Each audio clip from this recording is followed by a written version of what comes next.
살아계신 하나님의 말씀은 로마서 8장 31절부터 39절. 살아계신 하나님의 말씀 받들어 읽어드리겠습니다. 성령의 음성을 들으시기 바랍니다. 그런즉 이 일에 대하여 우리가 무슨 말하리요? 만일 하나님이 우리를 이해하시면 누가 우리를 대적하리요? 자기 아들을 아끼지 아니하시고 우리 모든 사람을 위하여 내주신 이가 어찌 그 아들과 함께 모든 것을 우리에게 주시지 아니하겠느냐? 누가 능히 하나님께서 택하신 자들을 고발하리요? 의롭다 하신 이는 하나님이시니 누가 정죄하리요? 죽으실 뿐 아니라 다시 살리신 이는 그리스도 예수시니 그는 하나님 우편에 계신 자요 우리를 위하여 간구하시는 자신이라.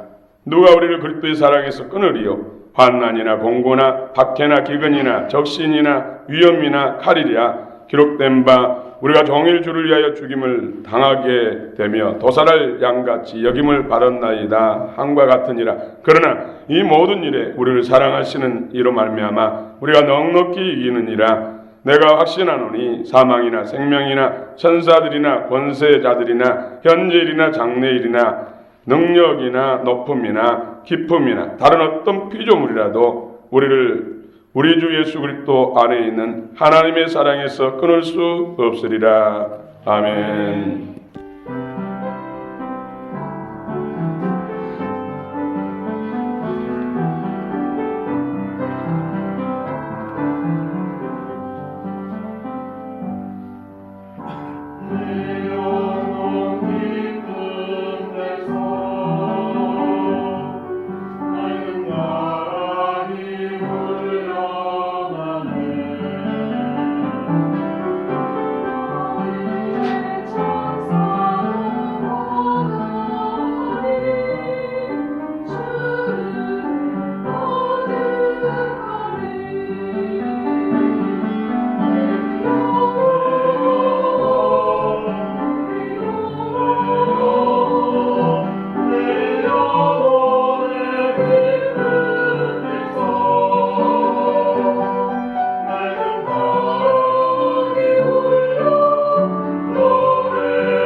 아멘. 할렐루야. 주님을 찬양합니다. 찬양함이 참 아름답습니다. 하나님께서 그게 기뻐하시고 또 신령한 목과 또 건강과 그의 풍성으로 축복하시기를 원합니다. 오늘도 여러분 가운데 하나님께서 함께 하십니다. 여러분 마음을 온전히 하나님 앞에 올려드리시기 바랍니다. 그 마음에 하나님이 부어주십니다.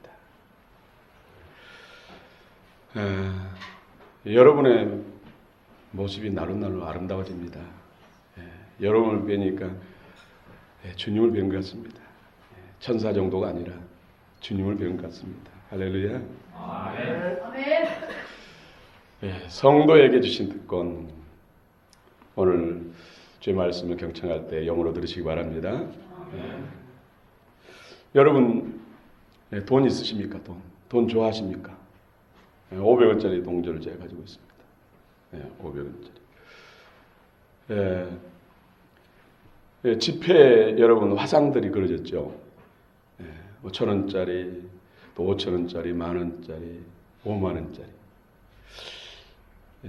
저는 1,000원짜리, 5,000원짜리, 만원짜리는 누가 그런지 잘 몰라요.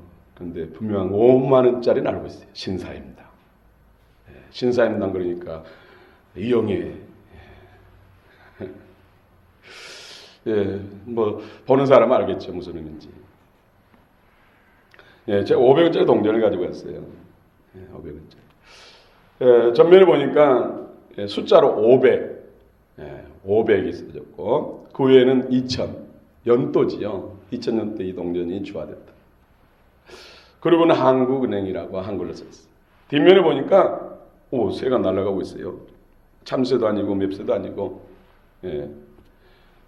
두루미인지 학인지 잘 모르겠어요. 학입니까? 우리 향미 씨가 학이래요. 학이 이렇게 날아가고 있어요. 비싼 거. 근데 그 밑에 보니까 한글로 500원이라고 써 있어요. 근데 학이 좀 마음에 안 들다고 여기다가 봉황을 3개 넣어서 찍어내면 이게 돼요, 안 돼요? 그러면 2조 동전이 돼요. 한국은행에서 이렇게 500원짜리 동전을 이렇게 만들고 약속하고 우리 국민들이 권위를 부여했잖아요. 그 약속이잖아요. 그래서 500원의 가치가 발생하는 것입니다.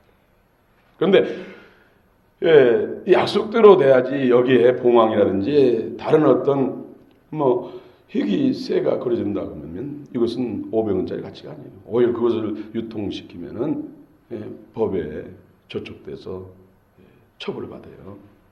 이처럼 이 동전에도 짝이 있다는 짝. 제가 이 말씀을 드린 것은 우리 그리스도인이 누군가. 계속해서 여러분 말씀드리지만은 이 말씀에 대해서 여러분 처음 들은 분도 계실 거예요. 그리스도인. 그리스도인의 정체성. 그리스도인은 예수를 영접하고 부활하신 예수님 안에 있는 영, 하나님의 영을 우리 안에 받은 새 생명을 받은 존재. 이런 사람들 그리스도인이에요. 교회만 다닌다고 해서 그냥 주의 이름 부른다고 되는 것이 아니고 진정한 그리스도인, 그리스도의 영, 생명을 우리 안에 받은 사람. 그리고 그 생명이 살 수 있도록 보좌에 계신 예수님, 부활하신 예수님께서 보내주시는 보혜사 성령님을 받은 사람. 그래서 새 생명과 새 영과 성령으로 사는 사람. 이런 사람이 그리스도인이에요. 그렇지 않을 경우에는 무늬만 그리스도인, 무늬만 성도, 무늬만 믿음의 사람. 이것을 여러분 분명히 아시기 바랍니다. 너무나 중요합니다. 오늘 본문 메시지 안에 놀라운 비밀들이 있어요. 요즘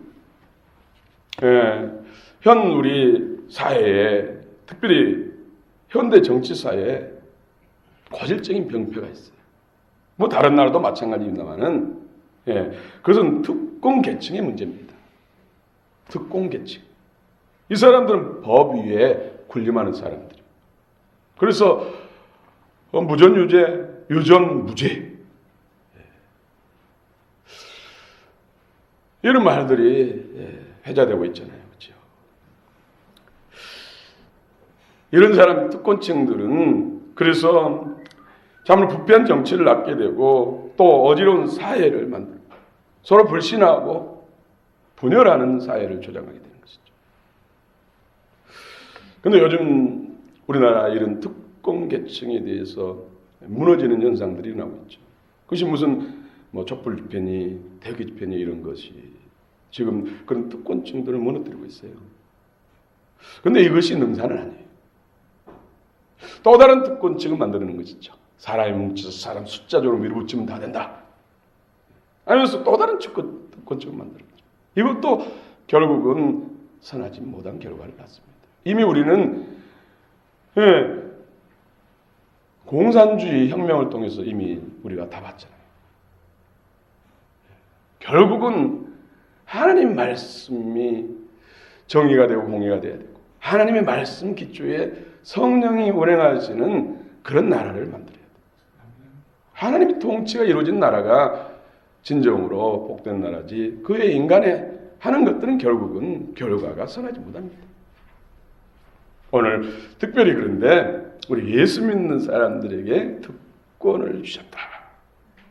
이 특권은 하나님께 영광이고 다른 사람에게 유익을 주는 특권이에요. 얼마나 좋은 특권입니까? 나도 유익하고 하나님께 영광이고 다른 사람도 유익하게 하는데 이 특권은 정말로 필요하지 않습니까? 다시 말씀드립니다. 그리스도인의 정체성은 뭐라고요?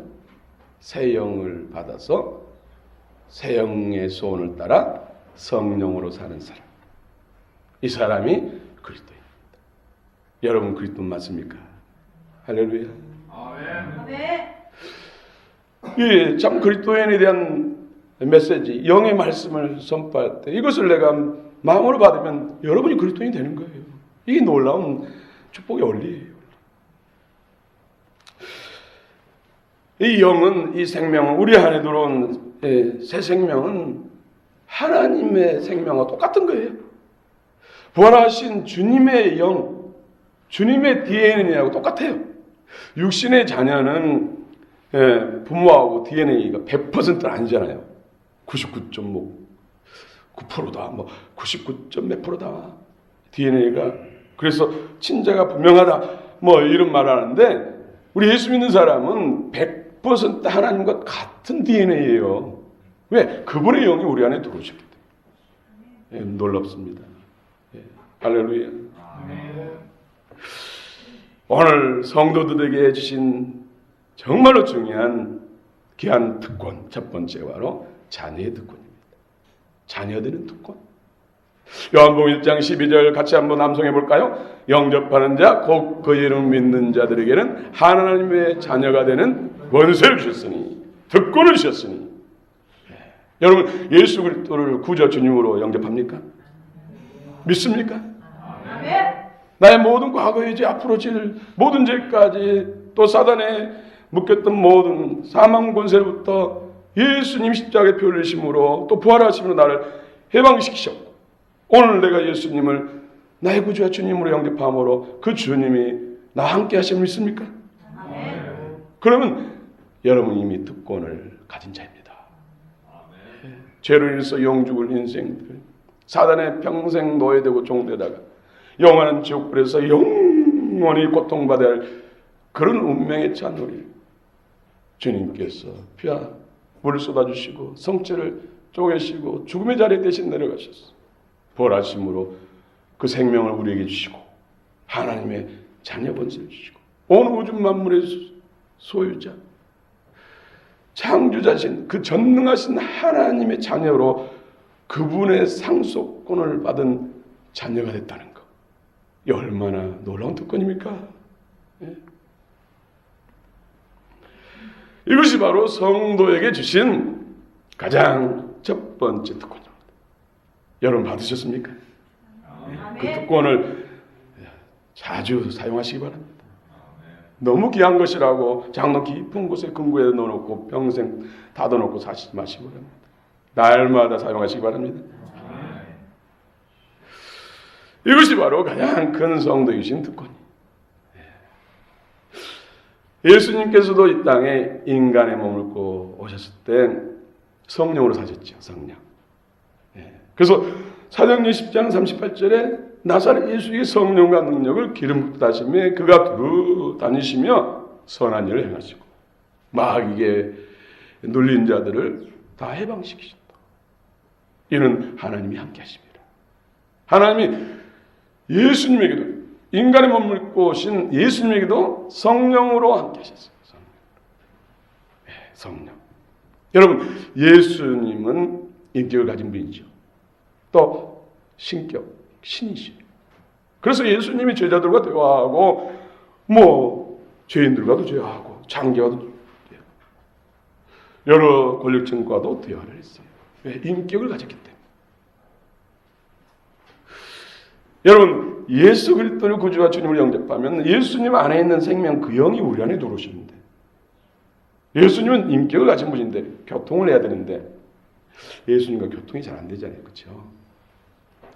생명이 어리니까. 여러분, 가태하는 아이 나름대로 웃기도 하고 옹알이도 하고 하는데 도무지 얘가 배내 짓을 한 것인지 정말 알고 웃는 것인지 또 자기 어떤 의사를 전달하려고 감정을 전달하려고 옹알이를 한 건지 그냥 본능적으로 한 건지 우리 잘 모르잖아요. 그런데 그 옆에 있는 엄마는 알아요. 얘 배내 짓하고 있다. 지금 8개월밖에 안 됐는데 벌써 자기 감정을 표현하고 있다고. 그러면서 천재라고. 예. 엄마는 말해요. 예. 영적으로 생명이 어릴 때는 엄마가 그 아이를 대변해서 해석하고 전달한 것처럼 성령께서 영이신 주님의 생명을 대변해서 우리에게 깨닫게 하시고 감화하시고 감동하시고 알게 하신다는 것이죠. 성령은 그 새 생명이 사는데 필요한 모든 안내자 역할, 도우미 역할, 유모 역할, 보디가드 역할, 또 변호사 역할. 그래서 생명이 사는 데 있어서 하나님 앞에 정말로 거룩하고 성결하고 하나님 뜻대로 살고자 손을 두고 행하면 하나님이 성령의 더 강력한 군대 같은 법이요 하면 다 해결되는 이런 강력한 성령의 법을 주신다고 했죠. 여러분, 성령의 법을 받으시기 바랍니다. 강력한 성령의 능력, 권능, 생명이 사는 데 있어서 원수를 파해버리고 정말로 우리를 생생하게 인도할 수 있는 그런 성령의 법. 그러나 믿는 자에게는 누구나 다 성령을 보내주십니다. 그래서 두 번째 성도에 계신 특권이 바로 성령이에요. 성령을 주셨다는 것입니다. 성령은 그냥 어떤 세력이 아닙니다. 분명한 신격, 인격을 가진 하나님이십니다. 성부, 성자, 성령 동일하십니다. 동격이시죠. 같은 생명 안에서 하나님 성. 그런데 성령 하나님은 내 안에도 계시고 밖에도 계시고 각자에게 역사하시기도 하고 우리들의 가운데 역사하시도록. 그래서 우리는 하나예요. 영 안에서 하나예요. 또 생명 안에서 하나예요. 근원 안에서 하나예요. 여러분, 예수님 부활하셔서 하나님 보좌에 계시는데 우리 뿌리는 천국이잖아요. 그 연결, 생명 안에서 연결 성령께서 하는 거예요. 그래서 성령이 너무나 중요하죠.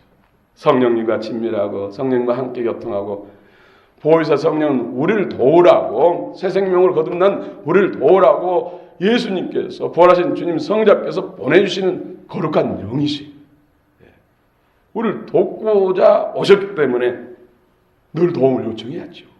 그런데 주여 하면서 예수님은 늘 부르고 아버지 하면서 성부와 하나님을 부르면서 성령님 하면서 성령은 잘 안 불러요. 하나님의 영, 거룩한 성령은 서로 교통하고 교제하고 서로 친밀하니 오고 갈 때 역사한다니까요. 알아서 안 해주죠. 알아서 안 해주죠. 그래서 늘 성령님을 인식하고 성령님을 부르고 의지하고 도움을 요청합니다. 그분과 친밀하게 살아가야 우리가 날마다 더 성장하고 성숙하고 하나님이 우리에게 예비하신 만 가지 복을 더 많이 받아 누릴 수가 있습니다. 성령 하나님. 여러분, 성령을 받으시기 바랍니다. 이미 성령 받으신 분은 더해지기를 원합니다. 더 충만해지기를 원합니다. 이것이 영적 원리예요. 성령이 그러면 여러분 어떻게 임하실까? 초대교회 성도들 보니까 급하고 강한 바람처럼 성령이 임하신다고 했어요. 또 불의 혀처럼. 성령님은 이처럼 바람처럼도 임하시고 불처럼도 임하시고 또 이슬처럼 조용한 건데 알지 못하게 임하시기도 하고 또 빛처럼 임하기도 하고 또 물처럼 임하기도 하고 물도 한 방울 한 방울처럼 임하기도 하고 폭포수처럼 임하기도 하고 바가지로 붓는 듯이 임하기도 하고 우리는 더 강력한 것, 더 충만한 걸 원하기 때문에 더 강력하기를 원합니다. 그래서 불같이 임하면은 금방 알잖아요. 뜨거워지잖아요. 심령이 뜨거워지고 몸이 뜨거워지고 우리 성도들 가장 성령님을 경험하게 인식하기 쉬운 것이 뜨거워질 때. 저도 지금 뜨거워지고 있어요. 주님 말씀을 전하고 하나님의 기뻐한 뜻을 전하니까 성령이 더 역사해요. 성령이 임하면은 답답한 마음이 시원해져. 바람처럼 임하게 돼요. 분명히 선풍기도 없고 실내인데 바람이 들어올 이유가 없는데 막 바람이 밀려와요. 시원하게. 성령 감사합니다. 주님 앞에 맡겨드리면은 뭔가 만지심이 있어요. 또 그때 어떤 기도 제목 지금까지 해결하지 못한 문제를 주님 앞에 딱 고백을 올리면은 하나님 일하세요. 참 신비합니다. 어느 때는 빛으로 임합니다. 제가 빛으로 임하시는 성령님을 제 마음에서 내적 증거를 통해서 교회 이름이 광영교회예요. 참빛이 임하시고 하나님이 일하시니까 하나님의 영광을 나타내는 교회 광영.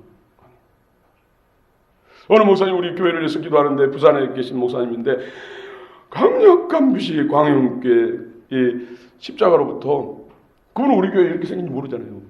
그런데 십자가로부터 빛이 강력하게 임해들어요. 그래가지고는 너무 신기해가지고 저한테 연락이 왔어요.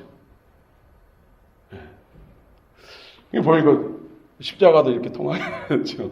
이런 것이 다 사람의 생각이 나온 것 같으나 뭔가 하나님의 이끄심이 있다는 것을 저는 그런 걸 통해 경험하게 되는 것이죠. 성령이 임하면 때로는 눈물도 나옵니다. 기쁨이 우리 안에 생기고요. 사랑의 마음이 생기고 성령이 임했다는 증거.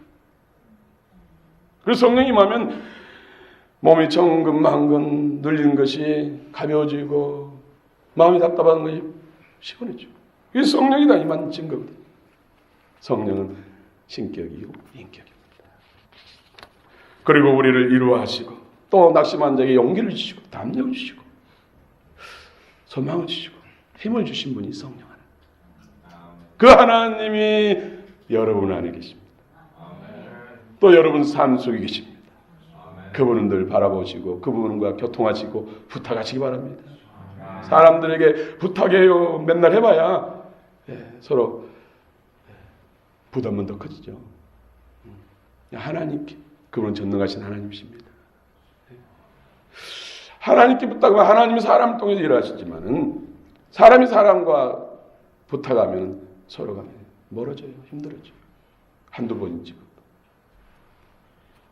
그런데 그 전능하신 하나님, 우리가 자녀들, 하나님의 자녀가 된 특권을 받았고 성령 하나님이 나와 함께 하시는 특권을 가진 우리인데 왜 그리스도인들이 이 땅에 살아가면서 고난을 당할까요? 왜 힘든 일이 많이 생길까요?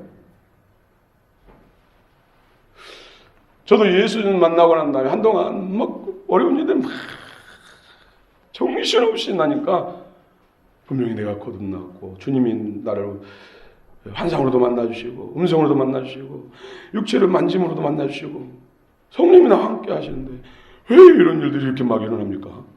하면서 정말 제가 구원받았습니까? 이 문제 때문에 얼마나 기도한 적이 있어요. 그렇게 하는 주님 나를 버릴지라도 나는 혹시 버려서 지옥 갈지라도 지옥에서까지 나는 하나님을 찬양하고 하나님을 기뻐하겠습니다. 뭐 이런 고백도 했다니까요. 여러 가지 막 일들이 막 터지니까. 그러면서 또 주님이 깨닫게 하심으로써 진정으로 그리스도의 사람, 하나님의 사람을 성장시키고 성숙시키고 정말 영적 토양을 더 하나님의 나라를 더 확장시키게 한 허락하신 것이구나.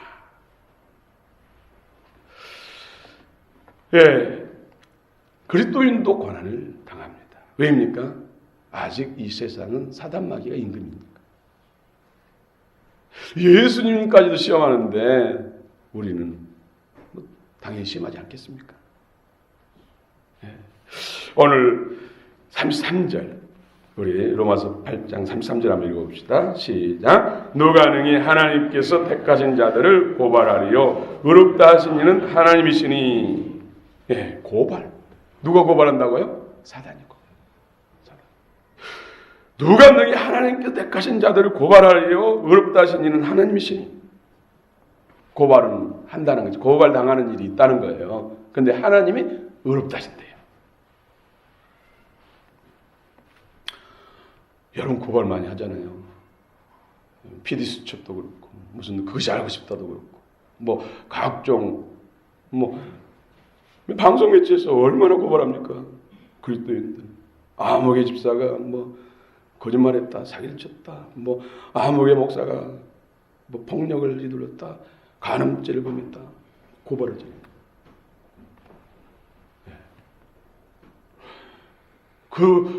그분들은 고발합니까? 예수 믿는다고 하면서도 고발하잖아요, 우리도.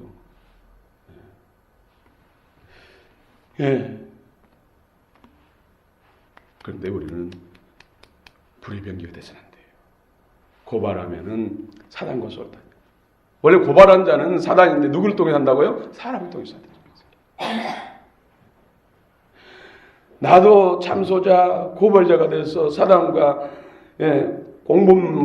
공범죄를 범하는 경우가 많아요. 그럼 사단에게 결박되는 것이죠. 하나님 은혜를 소외시키는 것이죠. 믿음이 자랄 수가 없죠. 물론 형제가 계속 죄를 범해서 멸망으로 가면 그것을 브레이크 장치를 해야 되죠. 가지 말라고. 더 이상 하지 말라고. 해야 되잖아요. 그렇기 때문에 주님의 사랑으로 해야 됐습니다. 형제를 건져줘야 되고 또 옳은 길로 인도해야 되기 때문에 몰라서 또 믿음이 약해서 죄에 계속 끌려갈 때는 그걸 브레이크 장치를 해줘야 된다. 그런데 형제를 사랑해서 구원하기 위해서 더 거룩한 하나님의 자녀가 되게 하기 위해서 주님의 사랑으로 이런 것은 죄입니다. 더 이상 범하지 마십시오. 이런 고발, 사랑을 따라 해야 되는데 사랑이 받침되지 않고 막 허물을 드러내고 모함하는 이런 고발은 사단의 종이 되는 거예요. 그런데 너무나 이런 일들이 많이 발생되고 있어요. 물론 우리가 이런 고발하는 일에 참여했다면 또 우리가 회개하면 돼요. 성도가 죄 허물을 범하면은 우리 안에 함께 하신 성령께서 깨닫게 하시잖아요. 그것은 죄라고. 그러나 걱정하지 말라고. 예수님께서 십자가의 물과 피를 쏟으시고 멸시하셨는데 능력을 수치를 당하심으로 인해서 너의 죄를 다 도말했다. 그러므로 죄를 인정하고 주님의 긍휼함을 덧입으십시오 하고 성령께서 감동하잖아요. 그러면 주님 앞에 나아가서 주의 이름으로 고백하고 인정하면은 죄 없어. 예수 그리스도 안에 있는 자는 정죄함이 없기 때문에. 두 번째로 사단은 또 성도들의 허물과 죄에 대해서 정죄합니다. 정죄. 34절 같이 읽겠습니다. 34절 시작. 누가 정죄하리요? 죽으실 뿐 아니라 다시 살아나신 이는 그리스도 예수시니 그는 하나님 우편에 계신 자요 우리를 위하여 강구하시는 자신이라. 정죄. 여러분도 정죄를 받은 적이 있을 거예요. 저도 마찬가지고. 또 우리 예수 믿으면서도 영적으로 깨어있지 않으면, 영적 비밀을 모르면 여러분 오늘 여러분 영어로 깨달으시기 바랍니다. 그래서 그런 일들, 사단의 참소, 고발에 동참하지 마시고 정죄에 동참하지 마시고, 내가 사단의 대변자가 되고 사단의 종이 되는 것은 참으로 어리석은 일이잖아요. 그래서 우리는 영적으로 무장해요. 누가 정죄하려? 정죄하는 자가 있다는 것이죠. 여러분 요한복음 8장에 보면은 현장에서 가늠받아 잡힌 여인이 있습니다. 그 여인을 바리새인들과 유대인들이 잡아왔어요. 예수님께. 그러면서 막 고발하잖아요. 이 여인이 현장에서 모세법에서 현장에 가늠하다 잡힌 여인은 돌로 쳐 죽이려고. 사형! 돌로 그것도 무참하게 때려서 깨뜨려서 죽이는 사형, 정죄. 막 정죄했잖아요. 예수님은 그러나 정죄했습니까? 고발했습니까? 고발도 예수님 하지 않았죠. 정죄도 하지 않았어요. 나는 정죄하지 않는다. 오히려 그들을 향해서, 성난 그들을 향해서 고발하고 막 정죄해서 죽이려고 막 하는 그들을 향해서 바닥에서 글을 쓰고 있어. 죄인 없는 사람이 돌로 쳐라. 나도 정죄를 하지 않는다. 하면서 오히려 마음을 치료해주고 위로해주고 죄를 이길 수 있도록 힘과 능력을 주셨어요. 이 예수님 모습이 우리 그리스도인의 모습이 돼야 돼요. 우리는 죄에 대해서, 허물에 대해서 말할 때는 정말 살리기 위해서 주님의 심장을 가지고 해야지 이처럼 다른 사람을 힘들고 또 고발하고 정죄하기 위해서는 안 된다는 것이죠. 우리 예수 믿는 사람들은 용서하고 사랑할 의무와 책임밖에 없어요. 그 이상은 우리 영역이 아니라는 것이죠.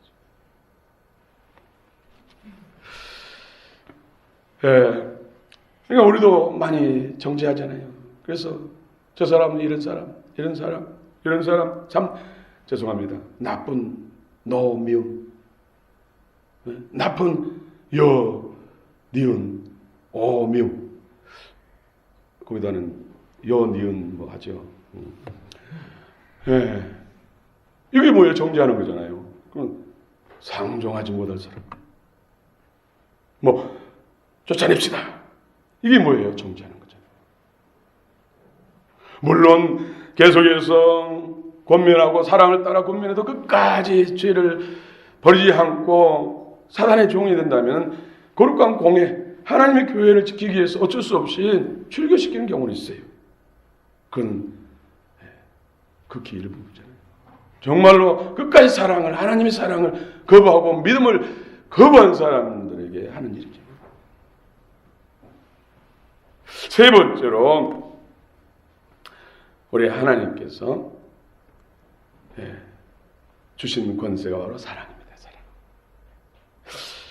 우리 35절 같이 읽겠습니다. 35절 시작. 누가 우리를 그리스도의 사랑에서 끊으리요? 환난이나 공고나 박해나 기근이나 적신이나 위험이나 가리랴. 사단은 오늘 또 성도들을 고발하고 정죄하고 또 환난을 통해서, 고통을 통해서 믿음에서 끊으려고 한다는 것이죠. 그리스도의 사랑에서 끊으려고 한다는 것이죠. 구원에서 끊으려고 한다는 것이죠. 지금 믿는 사람을 말한 거예요. 한 번 예수 영접하면 아무렇게 살아도 다 구원받는 말이 여기서 맞지 않잖아요. 지금 믿는 사람들인데 사단이 고발하고 정죄해서 환난을 통해서 끊어놓은대요. 믿음에서 끊어놓은대요. 하나님의 사랑에서 끊어놓은대요. 환난. 여러 종류의 고통이나 손실, 재정적인 손실, 육체의 건강 악화, 이런 것들이 사단이 하는 환난을 일으킨다. 환난. 또 공고, 마음의 고통, 즉기 메마르고 텅 빈 마음 같은. 그래서 평강이 없는 불안과 근심 걱정으로만 가득한 그런 마음. 이것이 사단이 주는 거예요. 사단이. 공고. 또 박해, 부당하게 당하는 폭력. 또 기근, 굶주림과 가난. 사단이 하나님보다 안 되게 하고 경제적으로 손실되고 정말로 다 세연하게 만들어서 정말 가난케 하고 굶주리게 만들어서 하나님 어디 계시냐? 하나님이 계시면 이럴 수 없다고 하면서 떠나게 만든다니까요. 사단이 하는 거죠. 적신, 헐벗음과 수치, 발가벗겨서 수치를 줘가지고 하나님 사랑을 끊는 거예요. 이 사단이 하는 일이 위험, 자연과 사람으로부터 당하는 피해, 또 칼, 무력, 전쟁, 이걸 통해서 예수를 부인하게 만들고 믿음을 쳐버리게 만드는 거죠. 사단이 하는 거예요. 그런데 하나님의 사랑이 이 모든 것을 사단의 대적 행위로부터 우리를 보호하시고 넉넉히 이기게 한대요. 뭐가요? 하나님의 사랑. 여러분, 하나님의 사랑. 하나님의 사랑. 오늘 또 32절 한번 읽어봅시다. 32절 같이 읽겠습니다. 시작. 자기 아들을 아끼지 아니하시고 우리 모든 사람을 위하여 내주신 이가 어찌 그 아들과 함께 모든 것을 우리에게 주지 아니하겠느냐. 하나님의 사랑을 단적으로 우리에게 보여주시고 증명한 사랑이 바로 독생자를 주신 것. 독생자를 주신 것. 바로 이기는 특권 사랑. 모든 시험으로부터, 모든 환난으로부터, 모든 대적 행위로부터 우리를 끝까지 이기게 하는 것이 바로 하나님의 사랑이에요. 이것이 바로 성도에게 주시는 세 번째 특권입니다.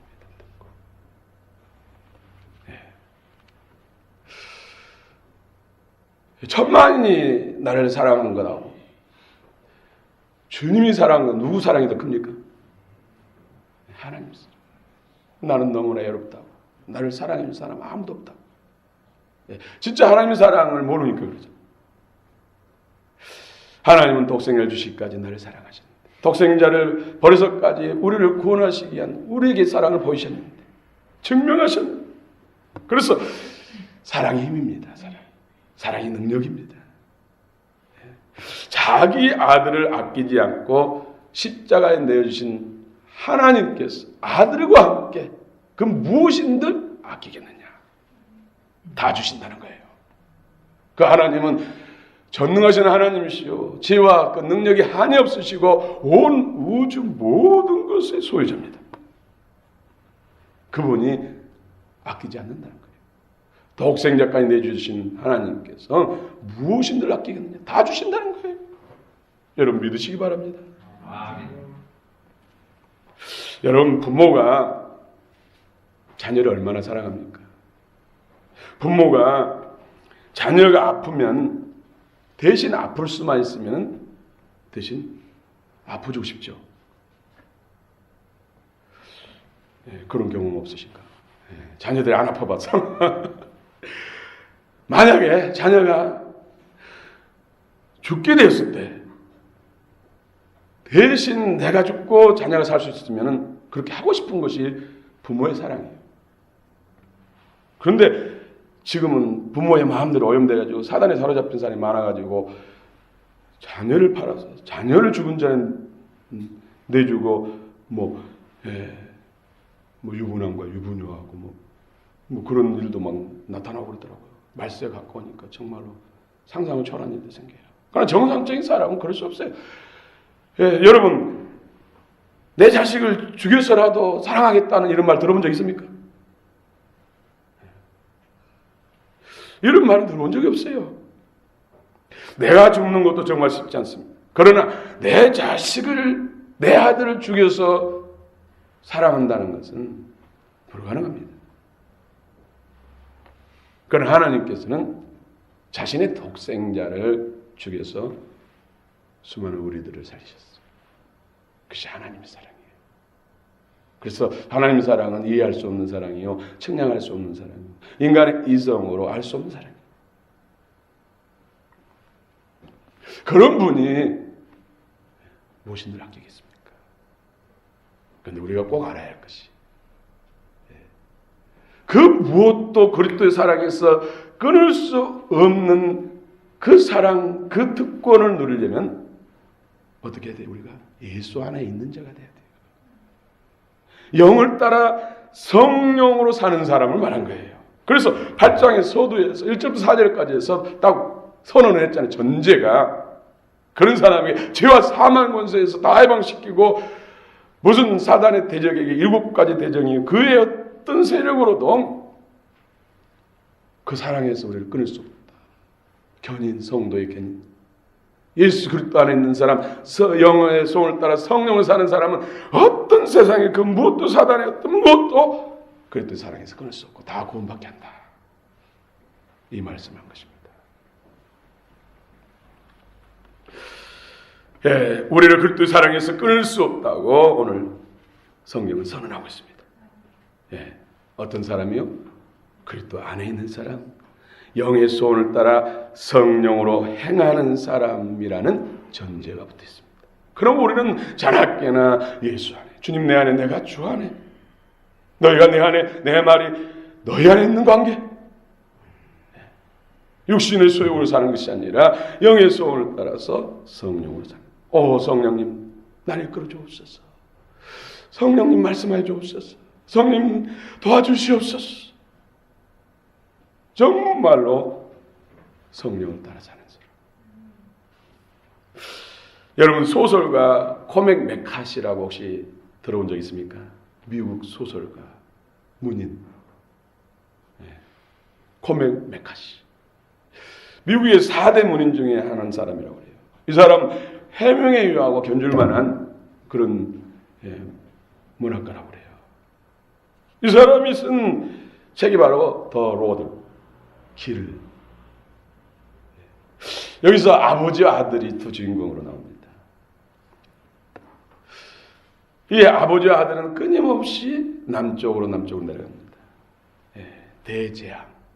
대재앙을 통해서 인류가 다 멸망당하게 됐어요. 소수만 살아남았어요. 그 중에 아버지 아들.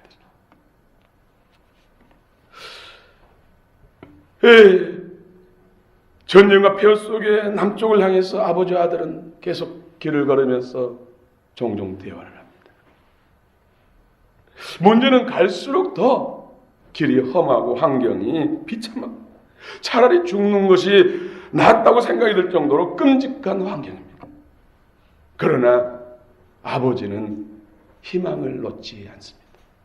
희망을 버리지 않습니다. 그 비참한 환경, 현실, 고통 속에서도 희망을 버리지 않습니다. 희망을 품고 갑니다.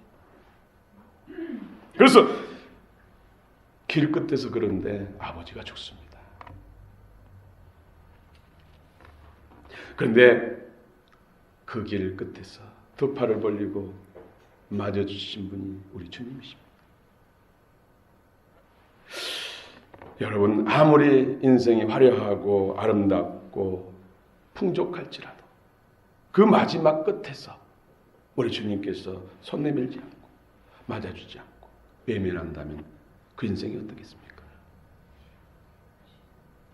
아버지가 그 고난과 고통과 빗잠 속에서도 끝까지 희망을 품었던 것이, 그 희망이 뭡니까?